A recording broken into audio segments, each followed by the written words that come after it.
સંપર્ક અભિયાન એ ફેઝ 2 માં શરૂ થવા જઈ રહ્યો છે।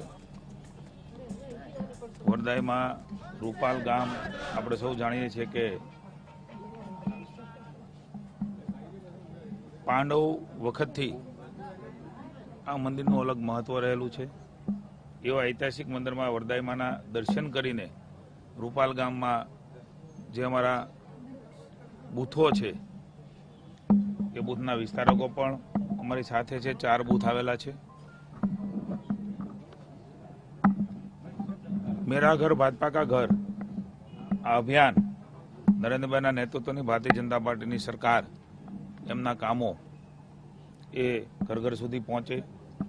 પુનઃ એકવાર આ ભારત દેદીપ્યમાન ભારત બને, નવ ભારત બને, યુવાનોના માતા ભાઈ બહેનો તમામ સમાજ વર્ગનો સપનાનું ભારત બને, એના માટે નરેન્દ્રભાઈની 5 વર્ષની કુશળતાપૂર્વકનું નેતૃત્વ પુનઃ એકવાર 2019માં પ્રસ્થાપિત કરવા માટે અમિતભાઈ શાહે જે સંપર્ક અભિયાન આપ્યું છે, સમગ્ર દેશમાં આ સંપર્ક અભિયાન એ કઈ રાજ્યોમાં પૂરું થયું, કઈ રાજ્યોમાં ચાલે છે। અમે ફેઝ 2 માં સમગ્ર રાજ્યમાં આ બૂથ અભિયાન માટે નીકળ્યા છે। મને આનંદ છે કે જ્યાંથી અમિતભાઈ શાહ એ ચૂંટણી લડવાના છે એવી ગાંધીનગર લોકસભામાંથી હું આજે આ રાજ્યના સંપર્ક અભિયાનનો પ્રારંભ કરવા માટે આવ્યો છું।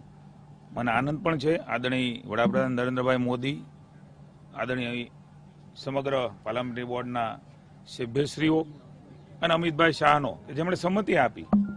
અમારી ચૂંટણી સમિતિએ આદરણીય અમિતભાઈ શાહ એ ગાંધીનગરથી ચૂંટણી લડે એવો ઠરાવ પણ કરેલો, અમે ઠરાવ પણ મોકલેલો અને કેન્દ્રીય ચૂંટણી સમિતિએ અને ખાસ કરીને નરેન્દ્રભાઈએ એક ગુજરાતના પનોતા પુત્ર ગૌરવ જે બૂથમાંથી કામ કરતા કરતા કાર્યકર્તાની ભૂમિકામાં કામ કરતા કરતા રાષ્ટ્રીય અધ્યક્ષ બને એ મને એમ છે અમારું ગૌરવ છે। અને એ ગુજરાતમાં ગાંધીનગરમાં લડવા આવે છે ત્યારે સ્વાભાવિક છે કે ઉત્સાહ અલગ હોય અને એ ગાંધીનગર સીટમાં આજે સંપર્ક અભિયાન કરાવતા મને ખુશીને આનંદ થાય છે।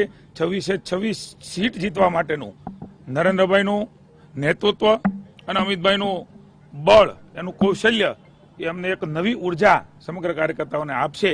આપ પણ જોઈ રહ્યા છો કે એક ઉત્સાહથી જ્યારથી નામની જાહેરાત થઈ છે ત્યારથી એક કાર્યકર્તાઓમાં એક નવો ઉત્સાહનો સંચાર એ આપણે સૌ જોઈ રહ્યા છીએ। ગુજરાતની જનતા પણ આદરણીય અમિતભાઈના એક કામને, એમની સેવાને, એમના જાહેર જીવનને ખૂબ બારીકાઈથી જોયું છે।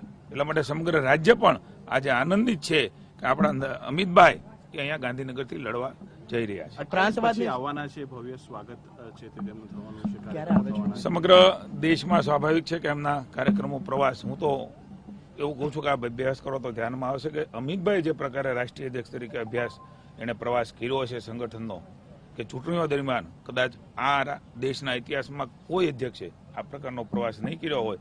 એમના પોતપોતાના શેડ્યુલ મુજબ એને જ્યાં પણ અન્ય રાજ્યોમાં જવાનું હશે, જેમ કે અમારું પણ 24, 25, 26 એ દરેક લોકસભા વાઇઝ એક કાર્યકર્તા સંમેલન એ મળી રહ્યું છે।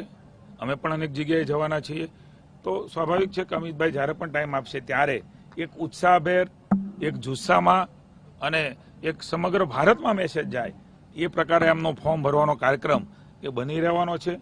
પણ 26મી ગાંધીનગર લોકસભાની અંદર દેશના બીજા એવા ગૌરવવંતા નેતા, સમગ્ર દેશની જનતાને જેના ઉપર નાજ છે એવા યુપીના મુખ્યમંત્રી યોગી આદિત્યનાથજી એ ગાંધીનગર લોકસભા સીટનું કાર્યકર્તાનું સંમેલન લેવા માટે 26મીએ સાંજે